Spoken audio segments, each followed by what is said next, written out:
Jagtial rural మండలం దరూర్లో సోమవారం జై బాపు జై భీమ్ జై సంవిధాన కార్యక్రమంలో భాగంగా మాజీ మంత్రివర్యులు తాటిపత్రి జీవన్ రెడ్డి ఆధ్వర్యంలో దరూర్ శివారులోని అంబేద్కర్ విగ్రహానికి పూలమాలలు వేసి నివాళులు అర్పించారు.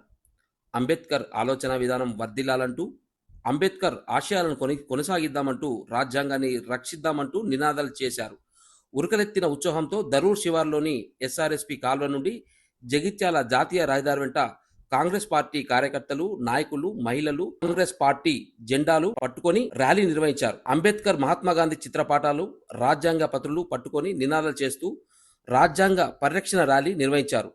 దళితులకు స్థానిక ఉద్యోగాల్లో అవకాశాలు కల్పించేందుకు జీవన్ రెడ్డి కృషి చేయాలని వారు కోరారు. అంబేద్కర్ రాజ్యాంగ రచనలతోనే తెలంగాణ రాష్ట్రం కాంగ్రెస్ పార్టీ సోనియా గాంధీ చొరవతోనే ఏర్పడిందని, మతాల పేరు మీద చిచ్చు పెడుతూ యువత పెడదారి పట్టిస్తూ ఓట్లు అడుగుతున్న బీజేపీకి యువతనే తగిన గుణపాఠం చెప్పాలని, డబుల్ బెడ్రూమ్ ఇళ్ల పేరిట ఓట్లు దండుకున్నారని, 10 ఏళ్ల నుండి అభివృద్ధి చేయకుండా అభివృద్ధి ముసుగులో కాంగ్రెస్కు వచ్చిన ఎమ్మెల్యేలను మీది ఏ పార్టీ అని ప్రజలు నిలదీయాలని పిలుపునిచ్చారు.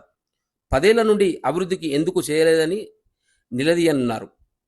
కులాలకు, మతాలకు అనుగుణంగా పదవులు పొందడానికి కారణం అంబేద్కర్ రాసిన రాజ్యాంగమేనని, అంబేద్కర్ను అవమానించిన అమిత్ షాకు గుణపాఠం చెప్పాలని, రాజ్యాంగాన్ని గౌరవిద్దాం, గల్ఫ్ బాధితుల కోసం కొట్లాడి 5 లక్షల పరిహారం అందజేయడానికి జీవన్ రెడ్డి కృషి చేయాలని కోరారు. ప్రజానాయకుడు జీవన్ రెడ్డి అడుగుజాడల్లో మేమందరము నడుస్తామని కార్యకర్తలందరూ తెలియజేశారు. వాస్తవంగా ధరూర్ ఈ నరసింగాపూర్ గ్రామాలతో ఉన్నటువంటి నాకు అనుబంధం చాలా మందికి తెలియదు. అందరూ ఏమనుకుంటారంటే సార్ ఎమ్మెల్యే అయినాకనే మనకు సోపత అయిందని చెప్పి అనుకుంటాం. నేను ఎమ్మెల్యే కాదు తల్లి, నా రాజకీయ జీవితం ఆరంభమైందే ధరూర్ నరసింగాపూర్కి వెళ్ళినట్టుంది. అందుకే నాకు ఏదైతుందో ఈ గ్రామాల పట్ల ఆపేక్ష, ఈదు చేయాలనే తపన, నాకు వచ్చే అవకాశాన్ని వినియోగించుకునే ప్రయత్నం చేయడం జరిగింది. అసలు మరి జై బాపు జై భీమ్ సంబంధించి మిత్రుడు అంజయ్ కుమార్ గారు చాలా చక్కగా వివరించింది. ఏ పాకిస్తాన్ ఉగ్రవాద ముష్కరులు ఏదైతుందో పహల్గాంలో మన పర్యాటకులపై దాడి జరిపి హింసాయుతమైనటువంటి దుర్ఘటన చేయడం జరిగిందో నిజం కూడా ఇది దురదృష్టకరం అని చెప్పనుకున్నా. యావత్ భారత జాతి ఈ సంఘటనను తీవ్రంగా ఖండిస్తుందని చెప్పి ఇప్పుడు అందరు గమనించాల్సిన తల్లి, ఇప్పుడు భారతదేశం పాకిస్తాన్ మధ్య కశ్మీర్, భారతదేశము పాకిస్తాన్ మధ్య కాంగ్రెస్ కశ్మీర్. దేశ స్వాతంత్ర సమయం లోపల ఏదైతుందో కశ్మీర్ ను స్వతంత్ర రాజ్యంగా ప్రకటించారు ఆంగ్లేయులు. వాళ్ళు ఏదైతుందో వాళ్ళు స్వతంత్ర దేశంగా కొనసాగే అవకాశం ఉండే, భారతదేశంలో కలిసే అవకాశం ఉంది ఇచ్చిండ్రు, పాకిస్తాన్ పోయే అవకాశం కూడా వాళ్ళకి ఇచ్చింది. అప్పుడు మొట్టమొదటి ప్రధాని పండిట్ జవహర్లాల్ నెహ్రూ గారు వీళ్ళు ఫారూక్ అబ్దుల్లా గారి తండ్రి షేక్ అబ్దుల్లా ఉండే. అక్కడ కశ్మీర్ ఏదైతుందో జనాభా ముస్లిం జనాభా అధికంగా ఉంటుంది. రాజు ఏదైతుందో హిందూ రాజు, రాజ్యం హిందూ రాజ్యం, జనాభా ముస్లిం అధికంగా ఉంటుంది. కశ్మీర్ ఏదైతుందో మన వైపు ఆకర్షించుకోవడానికి కొరకు పండిట్ జవహర్లాల్ నెహ్రూ గారు ఏదైతుందో షేక్ అబ్దుల్లాతో వారికి ఉన్నటువంటి సత్సంబంధాలను వినియోగించి కాశ్మీర్ సెన్సిటివ్ పార్ట్ అంటున్నారు. రెండు దేశాల మధ్య ఉన్నటువంటి పార్ట్ కశ్మీర్ కాబట్టి ఆ సున్నితమైనటువంటి ప్రాంతాన్ని గుర్తించి కశ్మీర్ ఏనాటైనా భారతదేశంలో అంతర్భాగంగా మనం కొనసాగింపు చేసుకోవాల్సిన ఆవశ్యకతను గుర్తించి మరి కశ్మీర్ ను భారతదేశంలో కనుక్కుంటారు. రాజ్యాంగ నిబంధనలు ఉల్లంఘించే విధంగా రాజ్యాంగ గౌరవాన్ని ఎవరైతే కాపాడలేడో వాడు భారత పౌరుడే కాదు, అసలు వాడి కాంగ్రెస్ సిద్ధాంతం పట్ల ఏదైతుందో మాట్లాడే నైతిక హక్కు లేదు అని చెప్పండి. కాంగ్రెస్ సిద్ధాంతం పట్ల ఎవరైతే మీరు మాట్లాడ భావిస్తే ముందు రాజ్యాంగాన్ని గౌరవంతో నేర్చుకోండి. రాజ్యాంగ నిబంధనలు గౌరవించడం నేర్చుకోండి. రాజ్యాంగ నిబంధనలు గౌరవించగలిగినప్పుడు మాత్రమే కాంగ్రెస్ ఆలోచన విధానం గురించి మీరు మాట్లాడే నేర్చుకుంటుంది. మీరు ఒకవైపు ఏదైతుందో రాజ్యాంగ నిబంధనలను ఉల్లంఘిస్తూ రాజ్యాంగాన్ని విఘాతం కలిగిస్తూ కాంగ్రెస్ ముసుగులో ఏదైతుందో ఇక్కడే దొరుకుతుందో చెప్పిన ప్రయత్నం చేసేవాడు కాంగ్రెస్ అవుతాడే చేసుకోవాలని భావిస్తే ముందే ఏదైతుందో రాజ్యాంగాన్ని గౌరవించలేదు.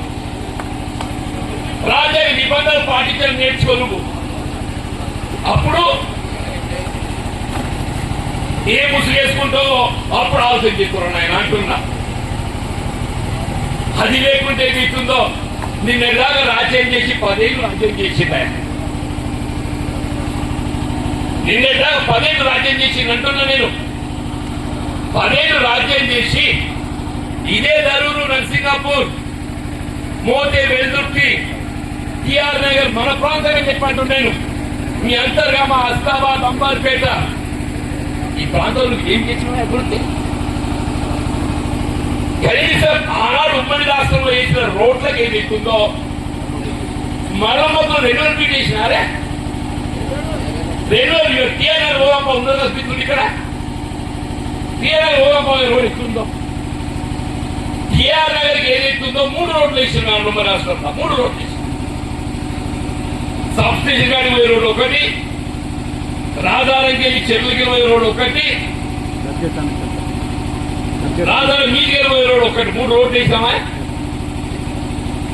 3 రోడ్లకి ఏది ఇస్తుందో కనీసం పూతలు పెట్టలే చెప్పంటాను నేను.